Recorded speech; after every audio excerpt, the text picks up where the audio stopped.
Yun mga idol, first time tayong makakita ng cellphone na ganito daw. Ito daw ay pwedeng ilaban nila sa dubugan, sa tubig mga idol. Pero susubukan nga natin mga idol siya kung ito ay sigurado nga pwedeng ilubog sa tubig.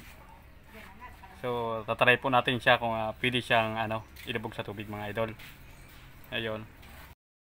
Ito na mga idol yung cellphone. So yan po yung tubig sa kaldero. Try daw natin siyang ilubog. Pero bago natin siya ilubog mga idol, papatay lang natin siya. Yan na. Ito mga idol, try daw natin ilubog. Ayun, nilubog ko po lahat. Yan lubog na lubog. Yan. Ganyan daw siya katibay. So aangatin ko siya mga idol. Titestingin ko siya. Tapos bubuhayin ko. Ayun, nabuhay ulit mga idol. Yun, natas ulit. Ganto pala katibay ito mga idol.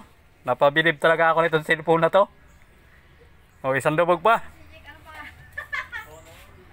Ayun lubog na lubog talaga siya. Ayun. Ating kukunin na naman. Ayun. Tapos itatouch ulit natin siya mga idol. Itatouch ulit natin siya. Ayun Yun. Okay siya mga idol.